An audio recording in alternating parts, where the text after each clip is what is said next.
زمین کی بات کریں گے جسے اسلامک اتہاس اور حدیثوں میں ملک شام کہا گیا ہے اور اسے آج سیریا کے نام سے جانا جاتا ہے۔ یہ وہی علاقہ ہے جسے اللہ کے رسول صلی اللہ تعالیٰ علیہ وسلم نے برکتوں والی زمین کہا۔ یہ زمین نبی کریم صلی اللہ تعالیٰ علیہ وسلم کے صحابہ کی قربانیوں سے مہکتی ہے اور قیامت سے پہلے کے اہم واقعات کی گواہ بنے گی۔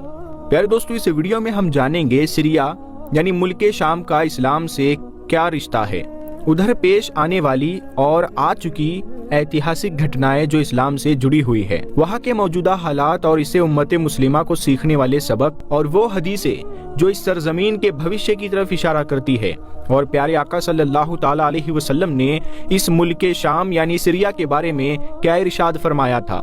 تو چلیے اس روحانی سفر کو شروع کرتے ہیں۔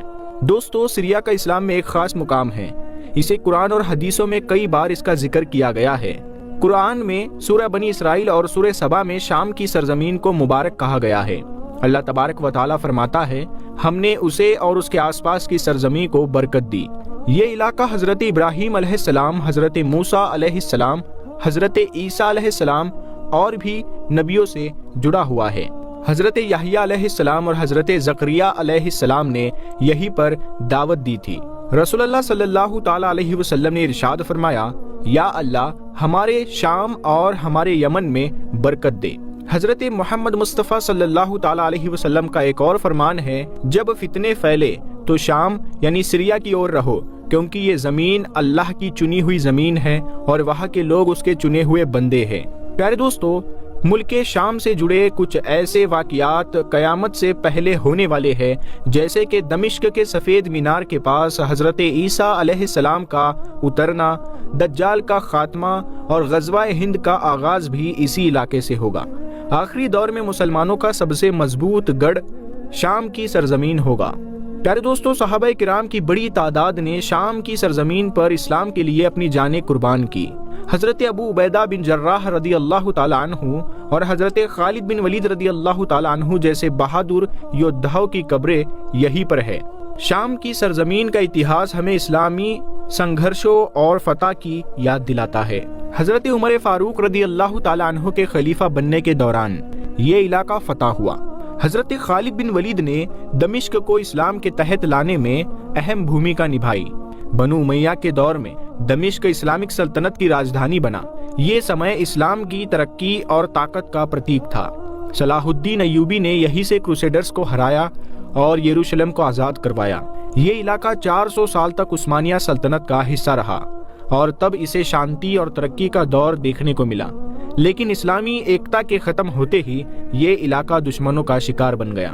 یہی وجہ ہے کہ آپ لوگ دیکھیں گے کہ زیادہ تر ایتہاسک کتابوں میں اور اسپیشلی مسلمانوں کی ایتہاسک کتابوں میں جب بھی ملک شام یعنی کہ سیریا کی بات کی جاتی ہے تو اس کا مطلب اور اس سے مراد صرف وہی ایریا نہیں ہوتا ہے کہ جو آج کے دور میں سیریا کہلاتا ہے، بلکہ اس سارے ایریا کے بارے میں بات کی جا رہی ہوتی ہے کہ جو آج کے دور میں لیبنان کہلاتا ہے، فلسطین کہلاتا ہے اور تو اور جارڈن بھی کہلاتا ہے، کیونکہ کسی دور میں اس سارے ہی علاقے کو ملک شام کہا جاتا تھا۔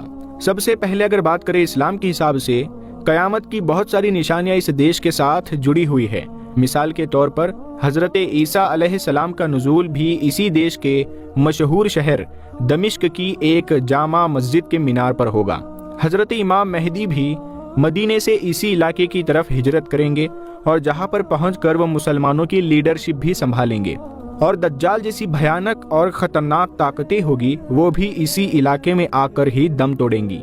یہ علاقہ اسلام کے نظریے سے کتنا زیادہ اہم ہے، اس چیز کا اندازہ اس بات سے بھی لگایا جا سکتا ہے کہ آخری پیغمبر حضرت محمد صلی اللہ تعالیٰ علیہ وسلم نے نہ صرف اس علاقے کے لیے دعا کی تھی، بلکہ ایک بار تو اپنے صحابہ سے یہ بھی فرمایا تھا کہ اگر اہل شام میں فساد برپا ہو جائے تو پھر تم میں بھی کوئی خیر نہیں ہے۔